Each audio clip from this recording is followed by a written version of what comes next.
그래서 이대중 스님은 내가 믿고 내가 닦아 내가 되자라고 말씀하셨습니다. 여러분들 자신을 믿고 뭘 믿어야 됩니까? 진리를 믿어야 됩니다. 옳지 않은 길에 가면 실망하게 되어 있습니다. 그래서 아무거나 믿으면 된다는 쪽의 생각은 잘못되어 있습니다. 그걸 믿으면 거저 뭐 줄 거라고 하는 쪽의 생각을 하지 마십시오. 구인사를 아무리 열심히 가도 노력하지 않는 자 얻는 걸 못 받습니다. 그 노력은 달라고 비는 노력이 아닙니다. 스스로 변화하려고 하는 노력이 있을 때 가치를 더하는, 스스로 성취하는 걸 많이 받습니다. 가끔은 어떤 사람들 와가지고 스님 부적은 안 주나요? 그거 말고 딴 건 없나요? 그거보다 진실한 게 없기 때문에. 용하다는 데 찾아간 사람들이 용해서 뭐 할 건데요? 여러분, 용한 거 좋아하잖아요. 용하다는 거는 뭐 어떤 게 용한 거예요? 내가 알고 있는 걸 아는 게 용한 거예요? 내가 모르고 있는 걸 아는 게 용한 거예요? 헷갈려? 여러분들한테 물어볼게 내가. 여러분들이 용하다라고 하는데 용하다고 하는 부분은 안다라고 하는 거죠. 그럼 용하다는 사실을 아는 것은 여러분들이 알고 있는 걸 알아맞혔을 때 용한 겁니까? 여러분들이 모르고 있는 걸 이야기했을 때 용한 겁니까? 알고 있는 걸 이야기하는 것은 누구나 할 수 있는 거 아니야. 그게 뭐가 용한 거야? 내가 놓은 돛에 내가 치는 거죠. 내가 알지 못하는 부분을 내가 이루고자 하는 부분이 방법을 모를 때 그 방법을 정확하게 가르치는 분이 용한 겁니다. 아시겠죠? 그럼 누가 용해? 누가 용해? 부처님이 용하고 그 방법을 가르치는 부분이 용한 거예요. 시간이 참 잘 가는 것 같습니다. 이제는 양력으로도 한 살 먹었고 음력으로도 한 살 먹었고 꼼짝없이 숫자를 떼어내버릴 수 없을 정도의 음력적 한 살을 더 먹고 그렇게 한 해가 시작되어서 벌써 보름도 지나고 종초의 기분을 거의 이제 뒤로 하고 새봄이라고 하는 부분이 봄을 앞두고 이렇게 거룩한 법회를 봉행하고 있습니다. 귀한 시간 함께해 주신 모든 분들께 감사를 드리고 오늘 법회에 동참하신 공덕으로 여러분들이 원하는 모든 소원들이 다 이루어지는 그런 해성사 법회가 되어지기를 기원해 봅니다. 오늘 귀한 시간 함께 하신 많은 분들이 계시는데 어쨌든 여러분들이 삶이라고 하는 부분은 누가 만들어주는 부분이 아닌 인연 인과에 따라서 연출되어지고 또한 그 결과에 순응하는 것 자체가 부처님의 가르침의 본질이 아닐까 싶은 생각을 합니다. 욕심이 많으면 화를 부르게 되어 있습니다. 그래서 과유불급이다라고 하는 말이 있습니다. 순리대로 사는 것 자체는 괴로움을 만들어내지 않습니다. 그런데 우리 삶이라는 자체는 적게 노력하고 많이 와지길 바라는 어리석은 생각이 취해 사는 것이 우리 중생의 삶은 아닐까. 그래서 항상 꿈꾸는 게 뭘 꿈꿉니까? 기적을 꿈을 꿉니다. 어떻게 하면 기적이 일어날까? 어떻게 하면 요행이 일어날까? 그래서 어떻게 보면 우리 해성사 법회 오시는 분들의 일부도 부처님 가르침으로, 부처님 가피로 기적을 한번 얻고 싶은 마음으로 법회를 오시는 분들이 있을 수도 있는데 이 세상은 기적은 있을까요? 없을까요? 기적이 있을까요? 없을까요? 기적이 없어요. 기적이 있다면요, 부처님이 가르치면 잘못된 겁니다. 뭐가 있는 거냐? 오직 인과가 있다는 사실을 알고 가는 불자들로 살아가시기 바랍니다. 아시겠죠? 그래서 불교의 가르침은 콩 심은 데 콩 나고 팥 심은 데 팥 나는 겁니다. 누가 내 마음을 대신해 주지 않습니다. 누가 내 입에 밥을 거저 넣어주지도 않습니다. 내 입에 밥 넣고 네 입 배불러다고 묻는 것도 성립되지 않습니다. 오직 세상의 주인공은 여러분들 자신이라는 사실입니다. 여러분들의 자신인, 주인공인 여러분들이 세상을 어떻게 인식할 거냐에 따라서 세상은 달라져 보이기 시작합니다.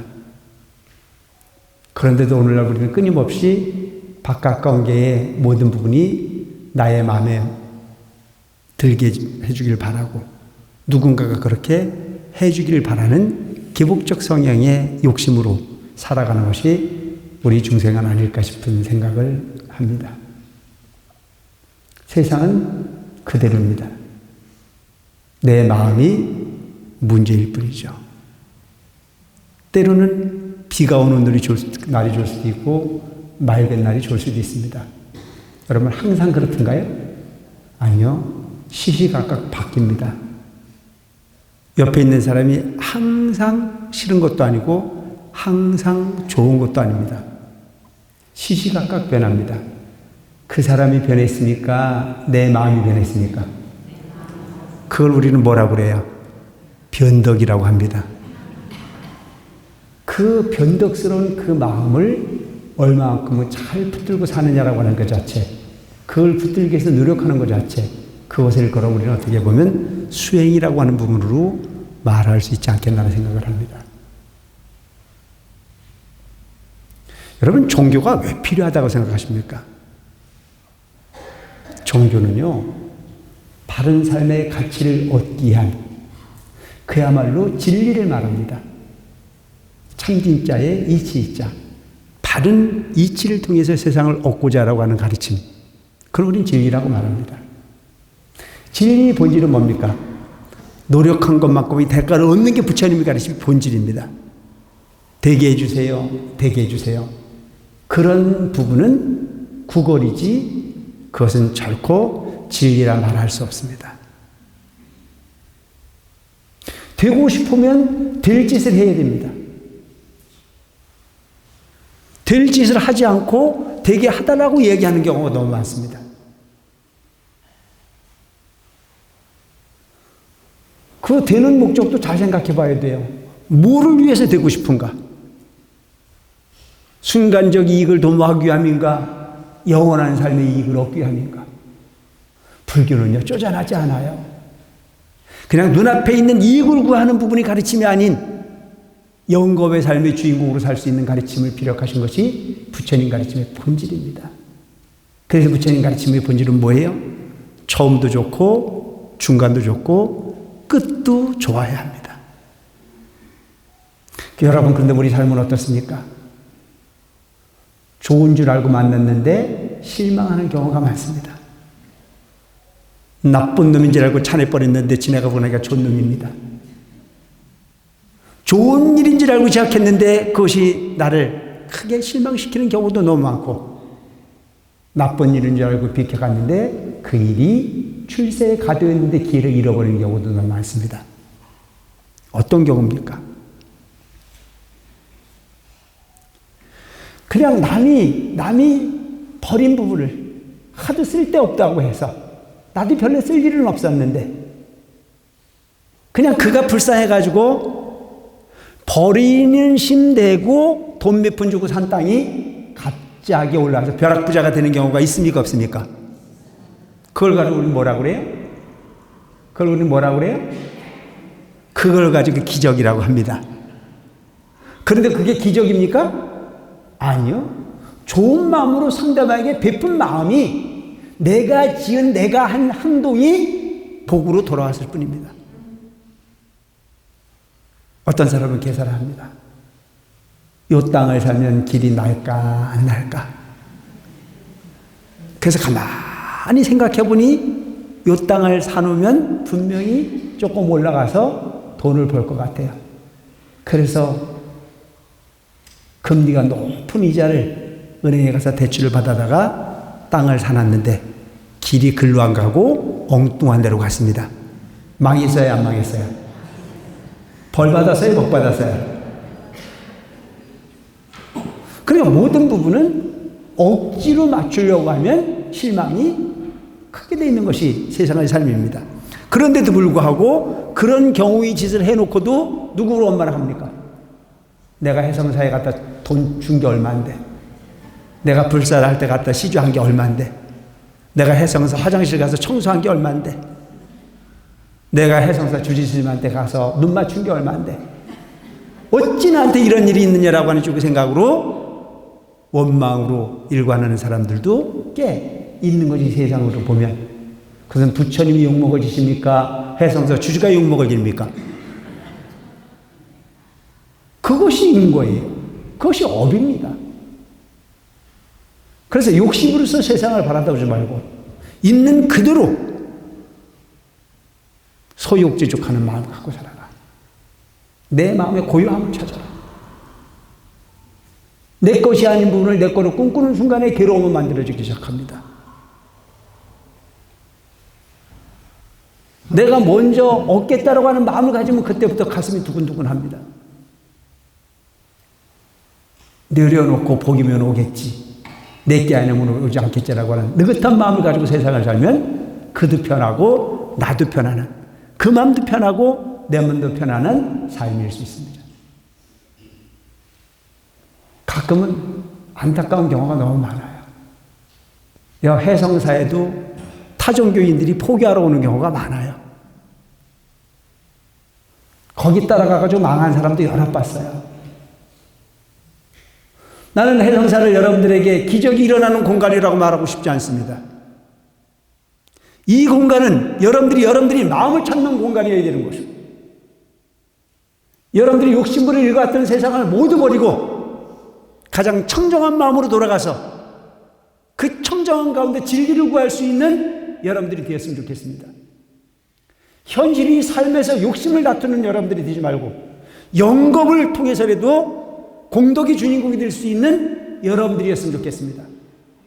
오늘 좋고 내일 나쁜 인생을 살지 말고 오늘도 좋고 내일도 좋고 먼 미래도 좋을 수 있는 여러분들 찾으시기 바랍니다. 그것이 기도입니다.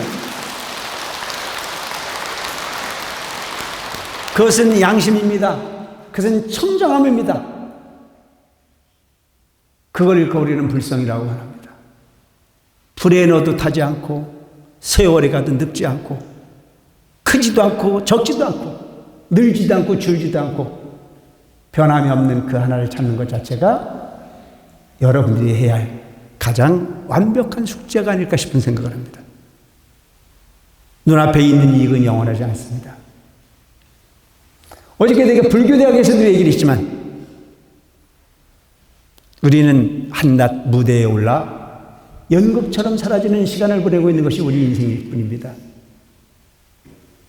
그 과정이 끝나고 나면 올 때 빈손으로 왔듯 갈 때 그렇게 탈탈 털고 가는 것이 인생입니다. 그래서 우리 거룩한 스승 상월용각대주사님께서는 이 세상에 내 것이 어딨냐, 사용하다 버리고 갈 뿐이다 라고 말씀하셨습니다. 여러분 이 얘기 여러분 이 얘기 공감하십니까? 이걸 공감한다면 영원하지 않는 부분에 집착을 통해서 업을 만들 이유는 없습니다. 영원하지 않는 부분이 삶의 모든 부분이 인심을 옳고 모든 부분에 업의 주인공이 될 일은 없습니다. 이 세상 모든 부분이 잠깐 동안 소유했다가 그렇게 쓰다가 놓고 가는 것이 인생이라고 생각하면 조금은 여유로운 마음이 될 거라고 생각합니다. 구태에 짐작하지 않아도 되겠다. 구태에 욕심내지 않아도 되겠다. 구태에 마음이 보이지 못했다고 안타까울 일도 아니다. 구태에 좋은 자리가 아니라고 하더라도 별거 속상할 일이 아니다. 왜냐하면 가는 그 길에는 적당히 가지고 있다가 적당히 놓고 가는 사람이 아깝지 않을 만큼 두고 가는 사람이 행복한 사람이지, 너는 엄청난 부분을 놓고 가다 보면 아깝습니까? 안 아깝습니까? 그렇다고 억지로 가난하게 살아라는 얘기는 하고 싶지 않습니다. 억지로 궁핍하게 살 이유는 없습니다. 되지 않는 일을 내 거라고 하는 욕심으로부터 벗어날 수 있는 여러분들이었으면 좋겠습니다. 그리고 적은 것에 만족할 줄 알고, 적은 것에 웃을 줄 알고, 적은 것에 나눌 줄 알고, 적지만 함께 하려고 하는 마음으로 살아가는 여러분들이 되시기 바랍니다. 그것이 억겁의 여러분들이 자산일 수 있습니다. 여러분들이 의지할 수 있는 그 청정한 마음, 베푸는 보살의 마음, 중생의 마음이 탈피한 그와 같은 마음이 여러분들을 영원히 행복하게 할 수 있는 참된 회의라는 점을 기억하고 사는 여러분들이었으면 좋겠습니다. 어디에 가면 기적이 있을까? 어디 가면 뭐가 있을까? 여러분, 옛날 이대중 정신께서 하신 말씀이 있어요. 욕심이 많으면 화장실에서 똥개를 부리는 것보다 쉽다 그랬어요. 누가 사기를 당합니까? 욕심 많은 사람이 사기를 당하지, 노력한 것만큼 청정한 마음으로 소유욕지족하는 마음으로 사는 사람은 절대 사기당할 일이 없습니다.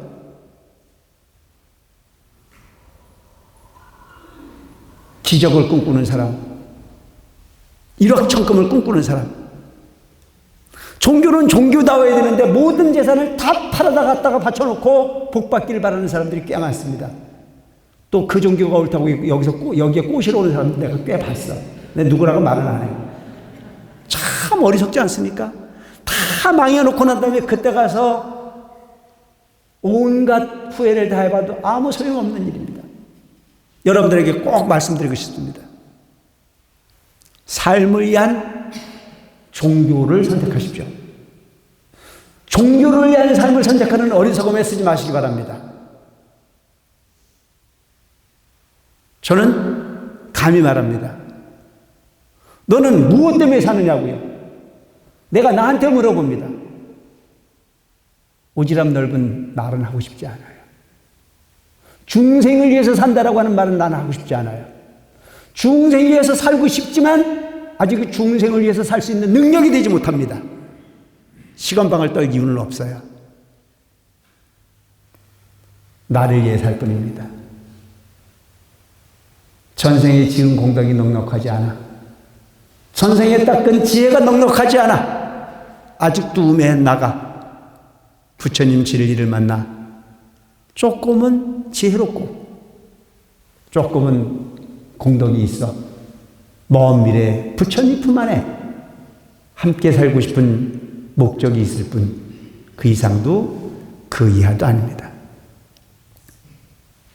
여러분, 우리 삶을 위해서 기도하는 불자가 되시기 바랍니다. 나 자신을 밝히기 위해서 정진하는 불자가 되시기 바랍니다. 여러분들 스스로를 변화시켜 진리에 눈뜰 수 있는 불자로 살기 위해서 노력하는 여러분들이 되시기 바랍니다. 그것이 부처님 가르침입니다. 그래서 이대중 영스은 내가 믿고 내가 닦아 내가 대자라고 말씀하셨습니다.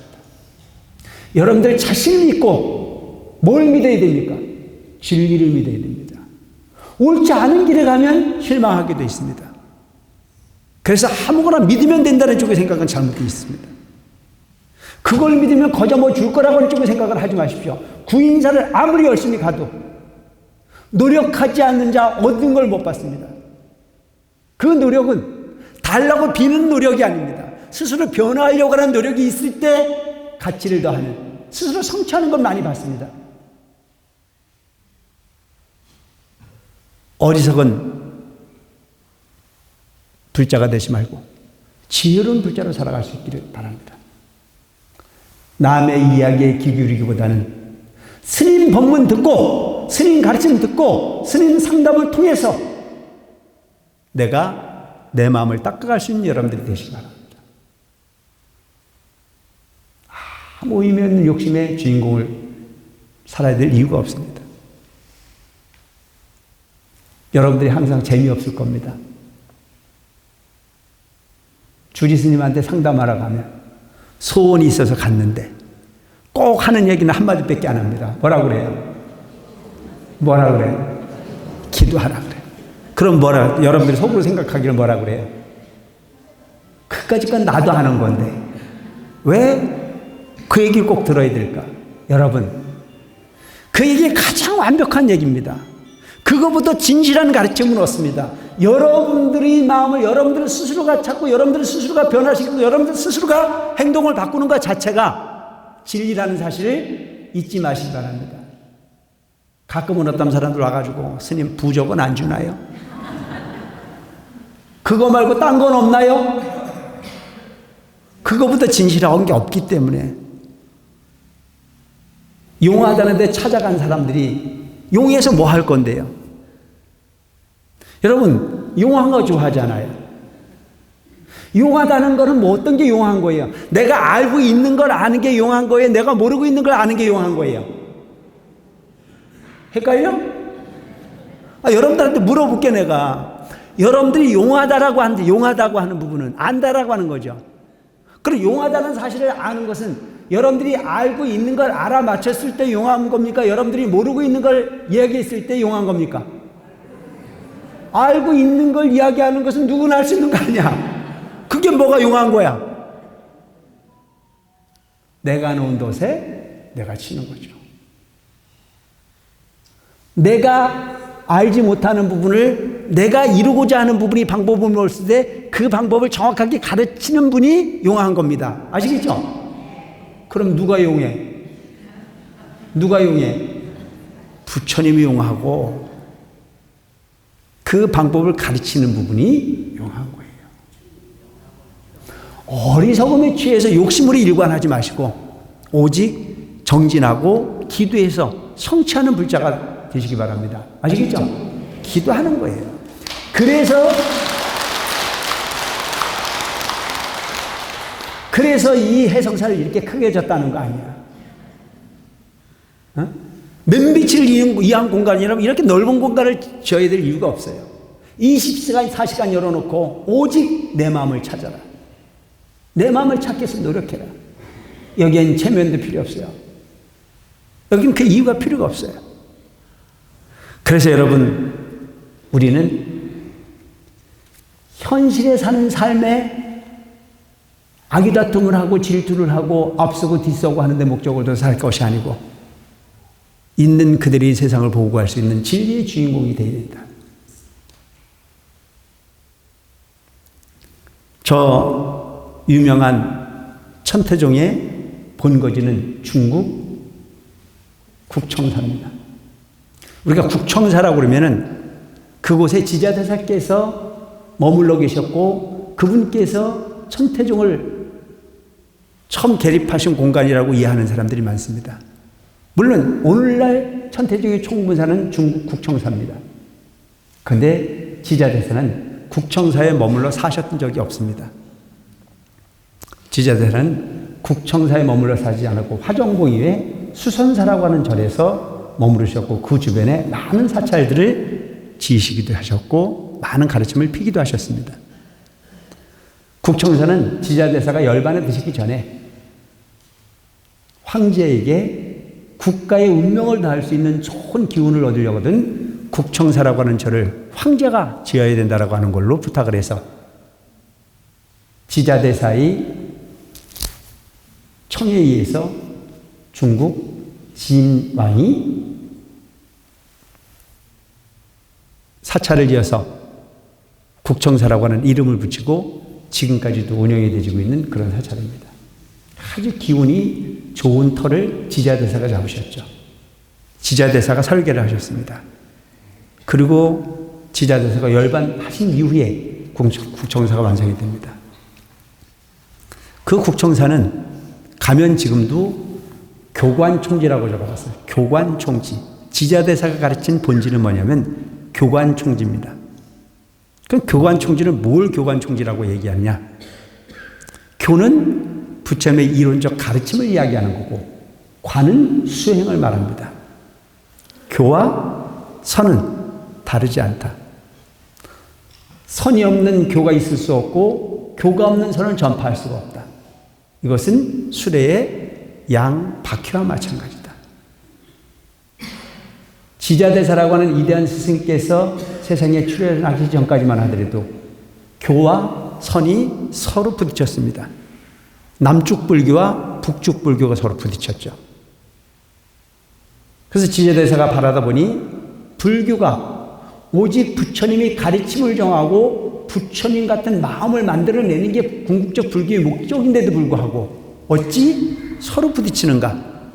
불교를 지대로 이해하지 못한 사람들이 잘못되어진 아재로 만들어진 충돌이라고 생각했습니다.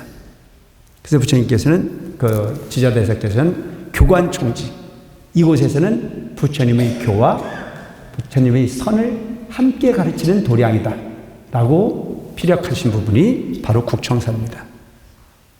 국청사에는 수많은 도인들이 많이 출연하셨습니다. 그 중에서도 세 성현이 있었는데 그 세 성현을 국청사문이다. 국청사에는 세 분의 성인이 있었는데 그 성인은 나타나지 않고 거의 은둔하면서 많은 중생에게 가르침을 일깨운 큰 스승이 있었다. 그 큰 스승은 일컬어 한 분을 일컬어서 풍간선사라고 얘기하고 또 한 사람을 한산이라고 하는 스님과 습득이라고 하는 세 분의 성현이 있었다. 지금도 국청사에 가면 국청사 그 길에서 내려가지고 국청사를 들어가려고 하면은 적은 아주 개천을 하나 건너가야 됩니다. 그 개천을 건너가는 그 다리를 걸어서 풍간교라고 얘기해요. 풍간교. 풍간이라고 하는 부분은 그냥 풍간교가 된 것이 아니고 풍간이라고 하는 실질적 인물이 계셨습니다. 그래서 그 풍간선사라고 하는 분은 훗날 뭘로 칭송을 받았냐면은 아미타불의 화신이다라고 하는 평가를 받았습니다. 이 아미타불의 후신은, 이 아미타불의 소위 그 화신인 풍간선사는 국청사에서도 아주 깊은 골방에 계시면서 장작 패고 방아 찍고 허드렛 일만을 주로 하는 스님이었습니다. 잘생기셨고 법력이 출중해 보였습니다. 그렇지만 멋스러운 일에 본인을 노출시키지 않고 항상 허드렛 일로 소일을 하면서 많은 사람들에게 위험 있는 스님으로 살아가고 있었습니다. 그 스님은 어느 정도로 멋진 스님이냐면 필요에 따라서 외출을 할 때는 호랑이를 불러서 타고 다녔다는 전설이 있습니다. 진짜인지 아닌지 난 본 일은 없어요. 근데 풍간선사가 호랑이를 타고 가는 벽화가 있어요. 그 정도로 대단한 스님이셨죠. 그래서 본인 스스로가 그만큼 법력이 있는데도 불구하고 아상을 세우지 않고 살았던 스님이 풍간 스님이셨어요. 근데 그분은 당신을 한 번도 이야기하지 않았기 때문에 언제 출가했는지 어디서부터 왔는지 그 내용을 제대로 아는 사람은 없었습니다. 그리고 또 하나의 유명한 분이 있었는데 한산이라고 하는 분이 있었습니다. 이 한산이라고 하는 분은 애초부터 불교에 귀하신 분이 아니고 처음에는 도교에 출가를 하신 분입니다. 원래 여러분 국청사가 있는 천태사는 도교 성지였습니다. 지자대사가 가심으로 인해서 지자대사가 그 중에서 천태교학을 가르치시고 거기서 수행을 해서 천태직원을 완성하셨기 때문에 그 부분을 그 천태산이라고 하는 부분의 이름을 바뀌었지. 그 어떤 그런 천태 중에 어떤 그런 그 본거지로 불교의 성지로 바뀐 것이지 원래는 도교의 성지였습니다. 이 한산이라고 하는 분도 원래는 도교에 심취를 해서 불로 장생을 꿈꿨던 사람입니다. 어느 날 본인 스스로가 가만히 생각을 해보니까 불로장생이라고 하는 부분도 알고 나니까 허망한 일이더라요. 여러분, 우리가 살고 있는 삶의 현실에 출세를 했다, 돈이 많다, 잘생겼다, 건강하다, 모든 부분을 다 갖췄다고 하더라도 이것은 영원한 겁니까? 대답을 안 해요. 영원한 거예요? 영원한 거 아니라고 내가 얘기했잖아요. 불로장생을 해본들 언제까지 할 거냐 이거예요. 부처님 가르침을 딱 받아들이고 나니까 생자, 필, 멸이야. 80 살다 죽은 사람이나 82살 먹고 죽은 사람이나 거기가 거기지. 뭐 그렇게 큰 차이가 있어. 얘기 들어보니까 그럴듯해요? 어려서 클 때는 1살, 2살이 엄청난 것 같은데 나이 들어 어느 정도가 되면 100살 되신 분이나 90살 되신 분이나 80살 되신 분이나 거의 그분이 그분입니다. 인정하십니까?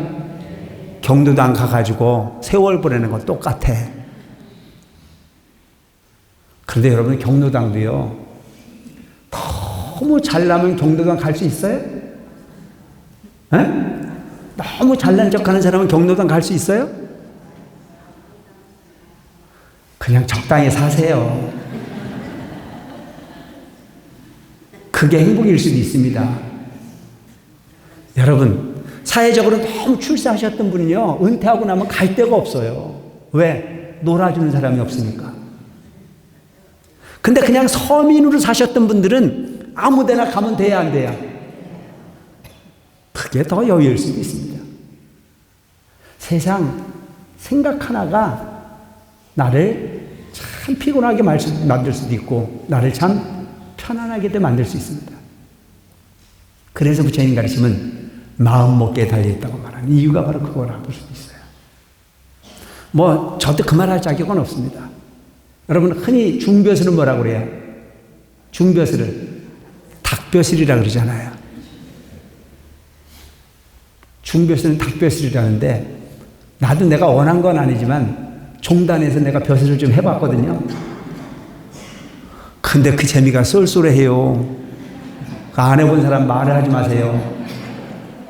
출세를 하고 싶어 한 게 아니야. 이 세상 모든 일은요, 여러분, 내가 하는 일에 최선을 다하면 권력이 생겨야 안 생겨요? 최선을 다하면 권력이 생겨요. 여러분, 해상사 주방에도요, 가서 열심히 봉사하면 주방 권력이 생겨야 안 생겨요? 생기잖아요. 내가 그렇게 출세한 사람이었어. 응? 구인사 처음 출가해가지고 큰 스님 모시는 일을 하라는데 내가 대문을 잘 지켰거든요. 정말 열심히 지켰어. 무슨 일이 있어도 내가 큰 스님 모시는 것만큼은 철저히 해야 되겠다. 춥거나 덥거나 비가 오나 눈이 오나 내가 그 대문을 떠나지 않았어. 정말 열심히 했거든요. 밥 먹으러 갔다 와도 5분 이상 갔다 온 적이 없어. 왜? 그 자리 지켜야 되니까. 무능력한데도요, 거기 계속 그래 열심히 하니까 권력이 생겨가지고 나중에는 거기 들어올 때 다 나한테 물어보고 들어오더라고. 이건 대단히 중요한 부분의 얘기입니다, 여러분. 그래서 그때 큰 스님 모시고 있을 때 하도 내가 열심히 하니까 종단의 행정의 최고의 수반인 총무원장 스님도 그 당시에 나는 새도 떨굴 수 있는 그런 멋진 그런 분도 거기 들어올 때 나한테 물어봐요. 들어가도 되냐? 그때 생긴 게 문고리 권력이야. 근데 내가 그 권력을 맛을 봤거든요. 근데 그 권력을 그렇게 열심히 잘 하다 보니까 누구든지 거기 들을 땐 내 눈치를 보게 돼 있고 내 허락을 얻어야 되는 거예요. 그러다 보니까 어느 순간부터 아, 저 스님은 큰 스님 분신이다라고 하는 별명이 붙기 시작했어요. 주지도 않은 권력이에요. 정말 열심히 살았죠. 그러다 보니까 신도님들이 전국의 모든 간부님들이 구인사 오면 큰 스님 가깝게 뵙고 싶어 하는 사람들은 내가 누구라는 게 소문이 나기 시작했어요. 그래서 나한테 백을 쓰기 시작하더라고. 그때 내가 양말작도 많이 받아봤고 메리아스도 많이 받아봤어요. 구정명절, 추석명절이 되면 메리아스가 수백 장이고 양말이 수백 개예요. 그거 받아먹는 재미가 쏠쏠하더라고. 그거 안 해본 사람 말을 하지 마. 문제는 뭐가 문제인 줄 알아요? 맨날 갖고 왔던 놈이 안 갖고 오니까 이갈리더라고요. 처음에 하는 일은 감사한 일이지만 몇 번 하고 나면 길이 돼버리고 납니다. 1년 내내 양말을 신어봐도 서너 컬이면 되고 1년 내내 메리아스를 입어도 서너 컬이면 되지. 그게 그렇게 많이 필요한 게 아니에요. 하다 보니까 별 의미도 없는 거예요. 어느 순간에 내가 그걸 쳐다보면서 느낀 게 뭔지 알아요? 돌을 닦으러 와가지고 도둑놈이 됐구나 싶더라고요. 그 도둑놈은 누가 만든 게 아니라 내가 만들어서 내가 마음을 잘못 가면 어느 순간에 도둑놈이 될 수밖에 없다는 사실을 꼭 알고 가야 됩니다. 아시겠죠? 입장 하나 바꿔볼까요? 여러분들이 처음 시집가서 시집에 가가지고 신우이가 됐든 누가 됐든 내 눈 맞춰서 웃어만 줘도 너무너무 좋은 아군이었잖아요. 인정하십니까? 내가 시집을 처음 갔는데 시집 가가지고 시집살이 시작하는데 신우이가 날 보고 그냥 웃어만 줘도 너무너무 감사하고 부엌에 들어와가지고 같이 말동무만 해줘도 너무 감사했었는데 몇 년 지나가지고 아들, 딸 낳고 좀 크고 나니까 누가 군기반장이 됐어요. 기억이 전혀 없으셔? 그래서 여러분 처음 먹을 때 그 마음으로만 돌아가면 모든 부분이 다 감사할 수 있습니다. 아시겠죠? 주지 않은 권력을 내 권리라고 쓰면서 스스로 아집을 만들어내지 않았으면 좋겠다. 내 스스로의 마음이 변하는 부분을 잘 생각해야 돼요. 그래서 이 풍간선세라고 하는 이분은 항상 그 아상 크는 부분을 경계하고 살았어요. 수행을 목적으로. 그래서 여러분들이 세속이 됐든 어디가 됐든 내 스스로의 아상을 크는 걸 경계하는 불자로 살아가시면 여러분들이 어디든지 존경받고 행복한 삶을 살아갈 수 있습니다. 아시겠죠? 내가 누군데라고 하는 생각을 내려놓으세요. 내가 얼마 다녔다라고 하는 것도 내려놓으세요. 내가 얼마큼 이쁘다는 것도 내려놓으세요. 다 의미 없습니다. 조금 젊었을 때 얼굴도 팔리죠. 나이 들면요, 거기가 거기예요. 누가 얘기했대요? 많은 재산을 가진 보살님도, 적은 재산을 가진 보살님도 양로원에 가서 누워 있어 보니 거기가 거기라고. 똑같이 내 손으로 밥 못 먹고 똑같이 내 손으로 해결할 수 없는 부분으로 되고 나니 모든 것이 다 평등해지더라. 요걸 알고 가면요, 거기에 진리가 있음을 알게 되어 있어요. 거기서 우리는 하심이 필요해요. 내가 어저께 얘기한 부분대로 살 때는 그저 모든 차별이 있는 것 같지만 올 때 빈손으로 오고 갈 때 빈손으로 가는 삶이 우리의 삶이니 거기에 너무 취해 살 필요가 없다. 아시겠죠? 아기다툼 할 일 없어요. 서로 존중하고 서로 찬탄하고 서로 돌봐주고, 그래서 좋은 기억을 여러분들이 마음속에 잘 저장하는 삶이 향기로운 삶입니다. 하루를 살고 눈 감고 난 이후에 후회스러운 일을 많이 만들지 말고, 하루를 살고 난 이후에 눈을 감고 고요함이 있으면 그런 인생이 잘 사는 삶입니다. 누구에겐가 손가락질 맞는 나가 아닌 누군가에게 향기로운 부분의 행위를 더하는 삶을 살아가신다면 그 삶이 쌓여지고 쌓여져 훗날 여러분들을 훨씬 더 지금보다 나은 삶의 주인공일 수 있습니다. 근데 우리는 돈을 벌러 다니는 데는 그렇게 살지만 내 삶이 그만큼 청정한 삶이 되기 위해서 그렇게 고민한 적이 있는가? 여러분들한테 한번 물어보세요. 그리고 그러지 않았거든 그렇게 바뀌려고 노력하는 여러분들이 됐으면 좋겠습니다. 그래서 불로장생이라고 하는 부분은 가치가 없는 부분이다. 조금 덜 살고 덜 사는 건 중요하지 않다. 그래서 그 불로장생의 허무함을 깨달은 한산 스님은 불교에 귀의를 합니다. 그래서 어디 사냐면 국청사 앞에 한산굴이라는 굴에서 살아요. 이분은 항상 남루한 베옷을 입고 살았고 머리에는 이상한 모자를 하나 썼으며 신발도 신지 않고 거의 기인처럼 살고 살았어요. 달을 보고 웃고 바람을 보면 바람과 중얼거리고. 그래서 사람들이 그를 쳐다보고 뭐라 그랬겠어요? 그를 쳐다보고 뭐라 그랬겠어요? 들떨어진 놈이라고 봤겠죠. 들떨어진 바보라고 봤어요. 그리고 국청에서는 습득이라고 하는 사람이 살았습니다. 습득은 어떤 사람이냐면 풍간선사가 길 가다가 주워온 사람입니다.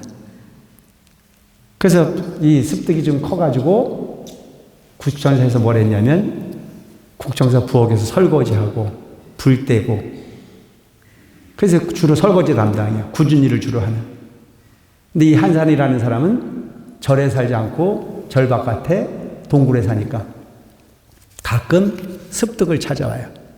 습득은 한산을 위해서 설거지하고 남은 찌꺼기, 그것을 담아서 습득이 가지고 온 대나무통에 담아줘요. 한산은 그걸 먹고 살아요. 그런데도 불구하고 이 사람들은 둘이 만났다 그러면 할 얘기가 얼마나 많은지 재미있어요. 깨가 쏟아집니다. 서로 희덕거리고 웃기도 하고 서로 춤을 추기도 하고 천진난만입니다. 가장 험한 가장 척박한 일을 하고 사는데도 좋은 자리에 좋은 음식 먹고 좋은 자리에 머물러 사는 사람들 훨씬 여유롭고 행복해 보이는 삶을 살았습니다. 주변에 많은 사람들은 그 둘을 뭘로 봤냐? 또라이라고 했습니다. 여러분, 내가 항상 하는 얘기, 그런 얘기를 하잖아요. 자, 세상에 다 미친 사람만 살아요. 그 중에 안 미친 사람이 딱 둘이 있어요. 어? 딱 안 미친 사람이 딱 둘이고, 다 미쳤어요. 그러면, 미친 게, 안 미친 게 되고, 안 미친 게, 미친 게 되고. 이제 뭔 말인지 알겠죠? 그걸 가지고 우리는 뭐라고 그래요? 전도몽상이라. 전도몽상. 전도되어진 꿈속에 살고 있다. 그러니까 한산과 습득은 안 미친 사람들이에요. 그리고 정상적이라고 폼 잡는 사람들은 다 미친 사람들이에요. 왜 그랬을까요? 이게 뭘까? 이 이유가 뭘까? 한산과 습득은 업을 아는 사람들이에요. 인과를 아는 사람들이에요. 현실적 삶이라는 자체는 일장춘몽이라는 걸 알고 사는 사람들이에요. 출세에 눈 멀고 폼 잡는 데 눈 멀고 그냥 영원하지 않는 부분인데 영원할 거라고 착각하고 사는 우리들의 삶이 몽상이라는 사실입니다. 아시겠죠?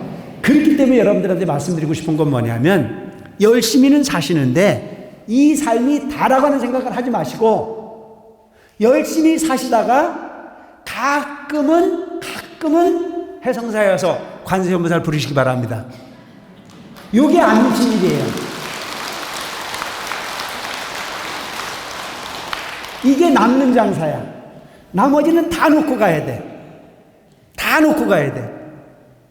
출세를 하든 안 하든 돈이 있든 없든 잘생기든 못생기든. 근데 어느 순간은 그걸 놓고 가야 되는데 내가 얘기하잖아요. 잘생긴 사람이 늙는 게 억울해요? 안 생긴 사람이 늙는 게 억울해요?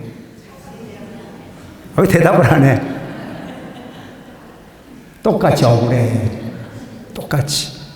그런데 잘생긴 사람이 더 억울할 것 같아. 자, 놓고 갈 때 많이 놓고 가는 사람이 억울해요? 적게 놓고 가는 사람이 억울해요? 되게 보면 안 먹고 못 입고 못 쓰고 아끼고 있다가 어느 날 갑자기 병원에서 곧 죽는다고 하면 그때부터 후회가 생겨야 안 생겨요? 그때 우리가 하는 말이 뭐예요? 그때 우리가 공통적으로 하는 말이 그럴 줄 알았으면 하고 싶은 것도 마음대로 해보는 건데 라고 후회해봐도 쓰고 오라고 기회를 주든가요 안 주든가요? 꿈 깨. 자, 그렇게 해서 억울해가지고 죽었다고 치자고.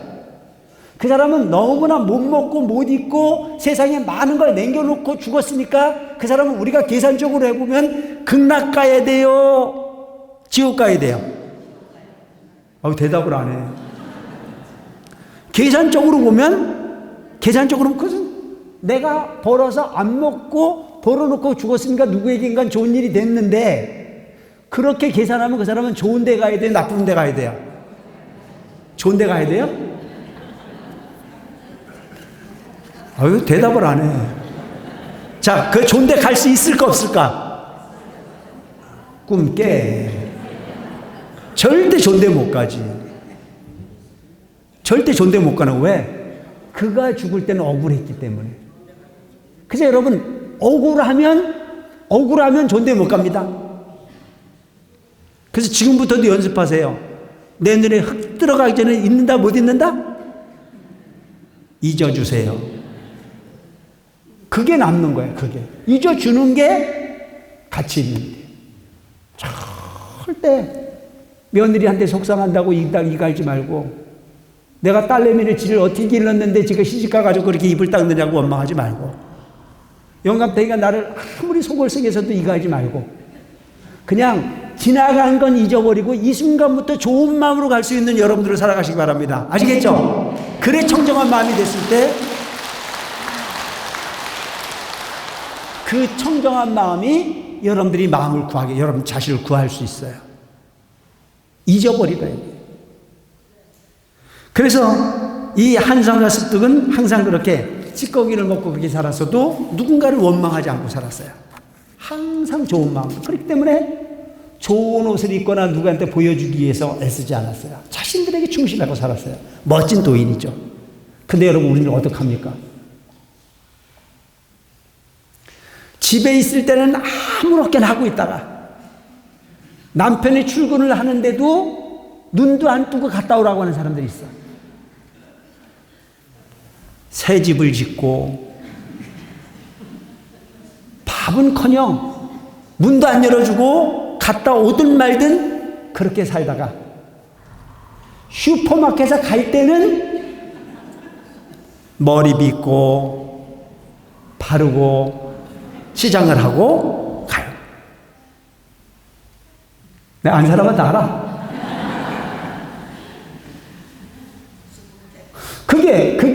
그게 나를 위한 삶입니까? 보여주기 위한 삶입니까? 쇼 그만하시오. 그러니까 그게 쇼인도야. 쇼인도가 딴 게 쇼인도가 아니고 그런 삶을 살고 진실이라고 말하는 게 같냐 이거예요.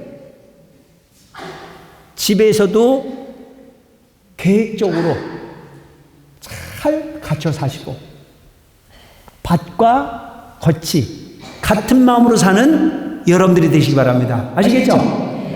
그게 우리가 세상을 원망하지 않는 삶일 수 있어요. 누가 그러라고 한 것도 아닌데 남편 출근 이후에 내가 타게 일어나서 청소는 해야 되겠고 밥하기는 싫고 어저께 먹은 라면 식은 밥에 라면 하나 끓여가지고 찬밥 들어보고 찌글찌글 끓여서 먹다 보면 본인 처지가 어때요? 서글프잖아요. 내가 이러려고 살나 싶은 생각이 드는데 그러지 마시고 남편 출근하기 전에 먼저 일어나서 깔끔하게 정리하고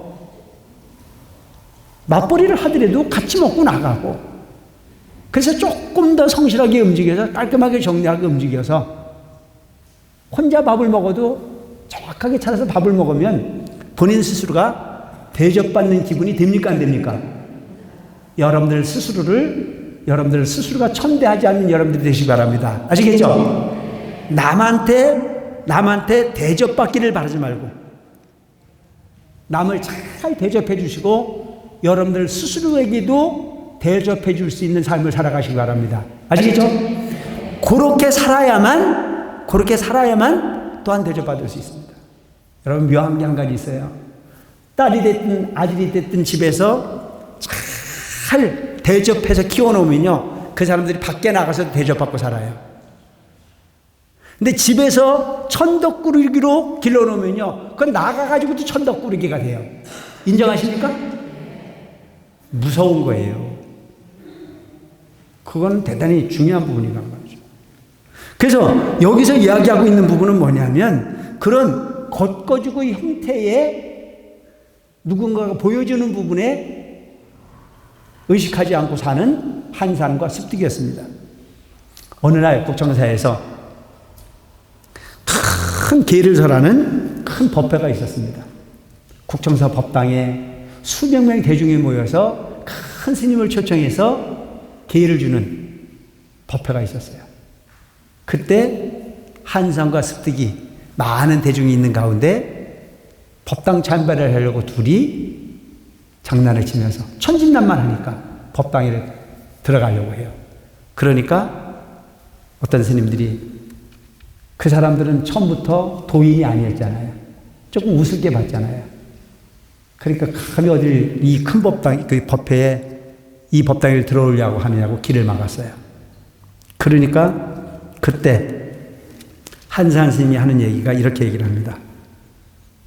법당에 들어가는데 들어갈 종자가 따로 있냐? 이렇게 물어봐요.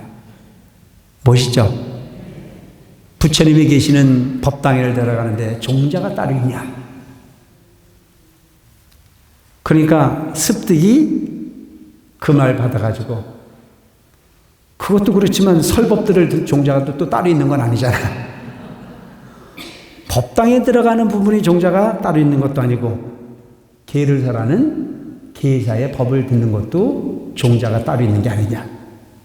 그러니까 그 말을 무슨 말인지 못 알아먹고 이 미치광이 스님들을 빨리 가라고 내쫓으니까 거기서 한마디를 뭐라고 하냐면, 개라고 하는 부분은 화를 내지 않는 게 개지, 너처럼 화를 내는 게 개를 받아서 뭐 할 거냐, 이렇게 얘기해요. 이제 여러분 개가 뭔지 아시겠죠? 개는요, 세상을 있는 그대로 아름답게 보고 상대방을 인정해 주는 게 개예요. 불살생개를 이야기하고 불투두기를 얘기하고 불싸움을 이야기하고 이 살도음망주를 이야기하지만 그런 모든 부분은 다 내 마음에 청정함을 더하게 하는 부분이 개라 이거예요. 그러니까 그렇게 이제 우왕좌왕하다 보니까 어떤 스님이 조용히 해라, 개를 사라는데 라고 얘기를 하니까 거기다도 한산 스님이 말하기를 기가 막힌 한마디를 하는데, 마음이 청정하면 개가 온전하고 마음이 어디면 파괴가 되는 것을. 마음의 청정함을 없는 게 개예요. 그리고 그 마음이 어두우면, 마음이 밝지 못하면 그게 파괴를 하는 거예요. 산 생명을 죽이지 마라. 마음이 밝으면요, 산 생명 안 죽여요. 마음이 어두우니까, 삿된 마음이 생기니까 나보다 너를 우습게 보는 마음으로 생명을 등한시하고 천시하는 거죠. 그래서 이렇게 모든 대중들을 기회 있을 때마다 한마디 말로 변화를 시켜주거나 아픔을 주는 역할을 하면서 계도를 했던 두 스님이 한상과 습득이었습니다. 어느 날은 또 한 번 큰 법회가 있는데 큰 스님이 바깥에서 초청을 받아서 온대요. 저도 가끔 보면은 우리 해성사의 법회만 하는 게 아니고 딴절의 법회를 가잖아요. 여러분들은 맨날 보는 주지니까 뭐 그게 그건 줄 알지만 내가 어쩌다 딴절에 가면 꽤 인기가 있어. 어? 내가 그래서 싸구려가 아니야. 꽤 괜찮다니까. 가면 진짜 뭐 팬들이 많아. 뭐 진짜 별분이 다 있어. 선물 갖고 오는 분도 있고 뭐 돈 갖고 오는 분도 있고 있는데, 내가 크지도 않는데 너무 크다고 자꾸 얘기해가지고 잘 안 가긴 하지만 그렇게 큰 법회가 있었어요. 그때 그 큰 스님이 오신다고 그러니까 한상과 습득은 뭐 했냐면 마당을 쓸고 있었어요. 근데 그 당시에 유명한 위산 영우선사라고 하는 큰 대법사가 초청을 받아서 국정사에 오시게 돼 있어요. 마당을 쓸고 있는 중간에 위산 영우선사가 들어와요. 그러니까 그때 한산 스님이 빗자루질을 했다 말고 그 큰 스님에게 대고 뭐라고 하냐면, 어이 도불, 무슨 얘기냐면 어이 지나가는 부처, 이렇게 보면 어이 도불, 별일 없이 잘 있었나? 아주 남루하고 시원찮은, 그가 마당을 쓰다 말고 그렇게 이야기를 합니다. 그러니까 이산 영우선사가 쳐다보니까 별 미치광이 같은 거지 같은 게 본인 보고 뭐라 그래요? 어이 도불, 별일 없이 잘 있었나? 그러니까 기분이 나빠 안 좋아? 기분이 나쁘잖아요. 그러니까 힐끗 보고 월도 스님처럼 이렇게 생겼으면 나 불렀나 이랬을 건데 아주 남루한 모습이니까 힐끗 쳐다보고 그냥 지나가려고 해요.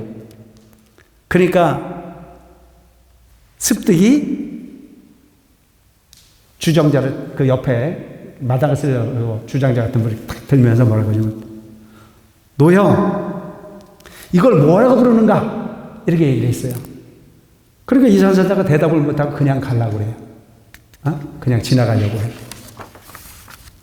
그러니까 거기다 대고 이 사람 어서 가던 길 가게, 삼생 동안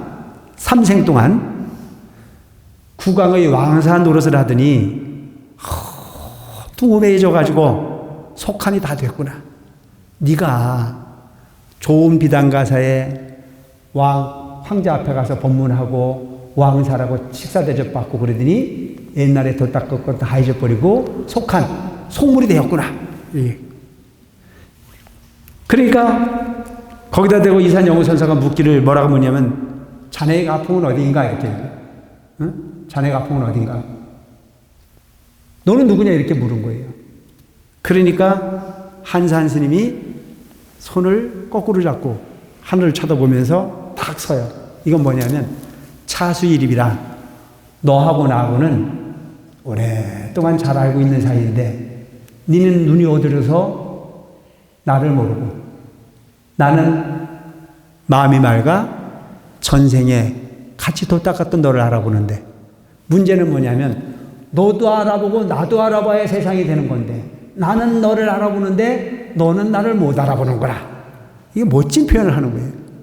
그래 여러분 목적이 세속적 욕망을 더해서 세속적 욕망에 취해서 나를 잃어버리는 것보다는 마당 쓸고 남루한 옷 입고 청정함을 더해서 세상을 맑게 보는 분이 도지 세속적 욕망에 취해 춤추는 분이 도가 아니라는 것입니다. 아시겠죠? 이렇게 멋진 스님들이 한산 스님과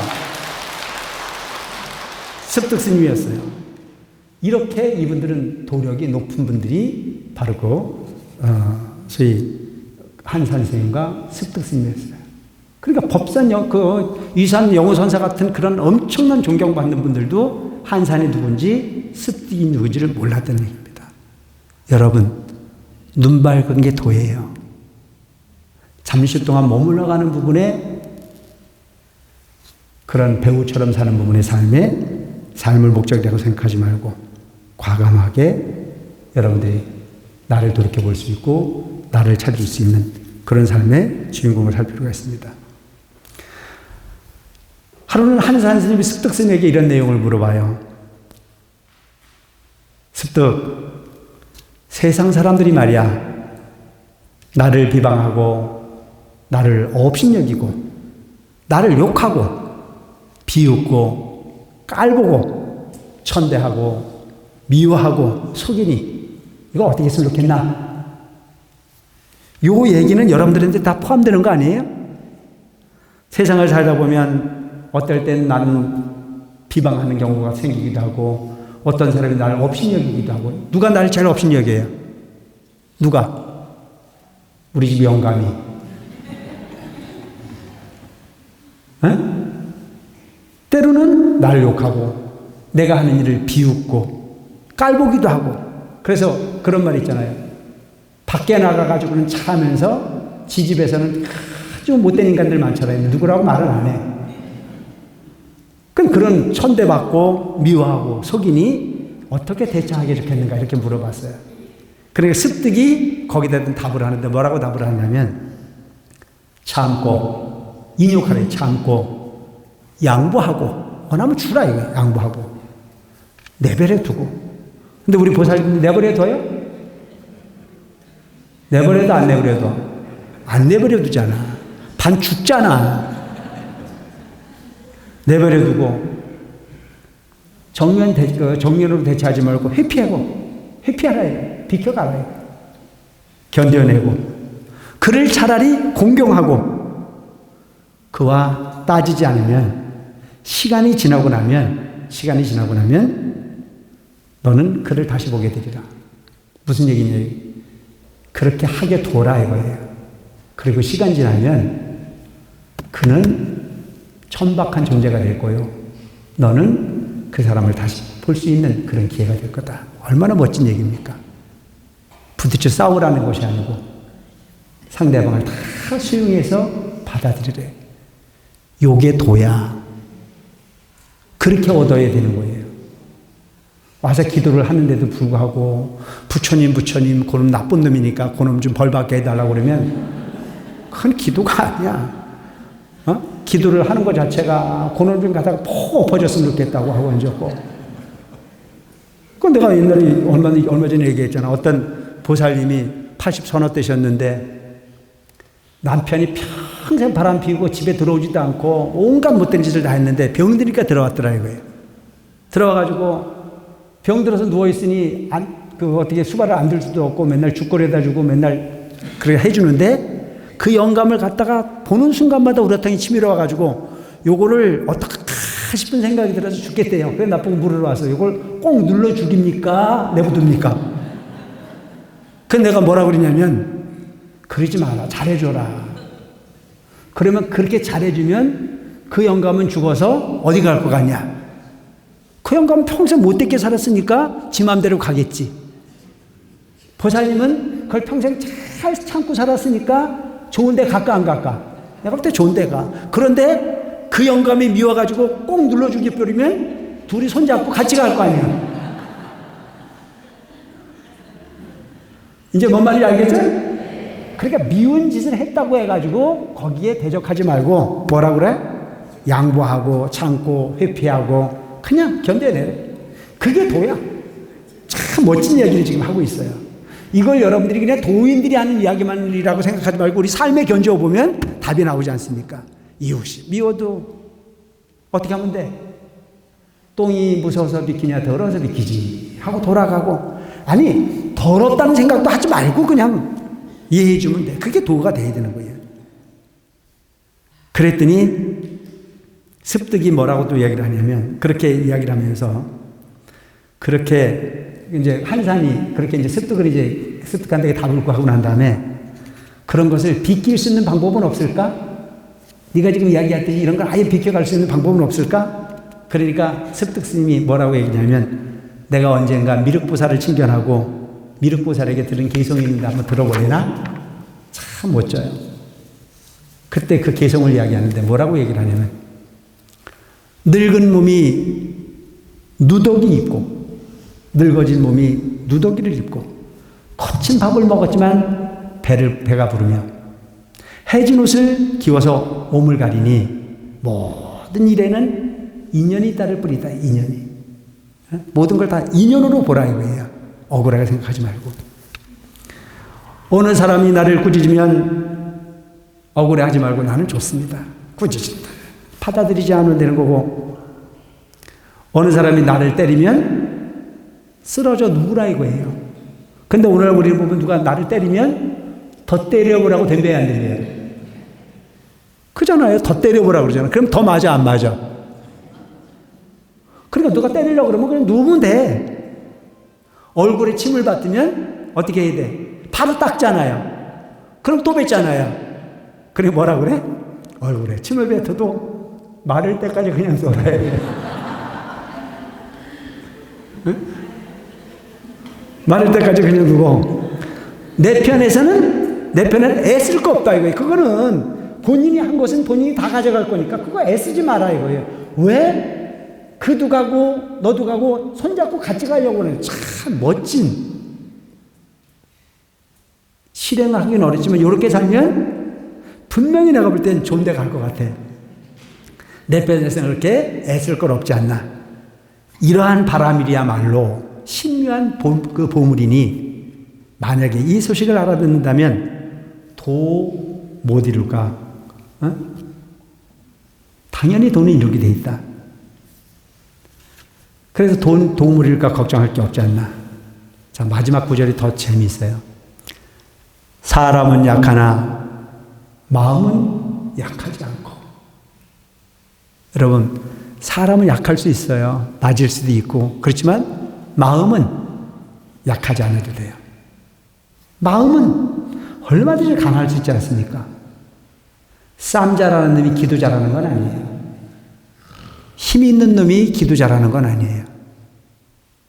힘이 있다고 해서 무조건 공덕을 이룰 수는 없어요. 여기서는 사람은 약하지만 마음은 약하지 않고, 사람은 가난해도 도 또한 가난하지 않아. 여러분, 기도하는데 돈 드나요? 에? 도 닦는데 돈 안 들어요. 그러니까 사람은 가난해도 도는 가난하지 않아. 한결같은 마음으로 행을 닦으면 언제나 도 가운데 있으리. 한결같은 마음으로 이해하고 수용하고 포용하고 내려놓고 하심하고 하면 우리는 도를 딴 데서 구할 것이 아닌 우리 마음 가운데서 구할 수 있는 이만큼 열심히 정진하셔서 어떤 부분이 참된 삶일까를 고민할 수 있는 해성사의 불자들이었으면 하는 마음을 갖습니다. 나를 위한 삶을 살지 말고 더불어 함께하는 삶을 고민하는 여러분. 나의 편안함을 찾기보다는 나 아닌 누군가의 삶을 돌봐줄 수 있는 넉넉함. 그래서 중생의 삶을 실행하지 말고 보살행을 실행해낼 수 있는 우리 해성사의 불자님들이었으면 좋겠다는 생각을 합니다. 그래서 요즘 우리 해성사에서 이제 삶과 죽음이 다르지 않지 않습니까? 돌아가신 분들을 위해서 우리가 지금 그 시다림 책도 만들었고 또 연불 교육도 곧 할 계획입니다. 다양한 부분을 통해서 모르면 우매하지만 알면 누군가에게 가르칠 수 있습니다. 모르는 부분을 당연하다고 여기지 말고 알기 위해서 노력하는 여러분들이었으면 좋겠고, 나는 할 수 없다는 생각을 할 것이 아닌, 내가 여기서 얘기하잖아요. 사람은 약하나 마음은 약하지 않다. 여러분들이 마음만큼은 부처님 가까이에 다가서기 위해서 노력하는 그 행위에 나약하지 않는 여러분들이었으면 좋겠다는 생각을 합니다. 오늘 비가 오는 우중인데도 불구하고 이 귀한 법회에 함께 하신 모든 분들께 감사를 드리고 모두가 다 행복한 그런 삶이 되어주시길 바랍니다. 감사합니다.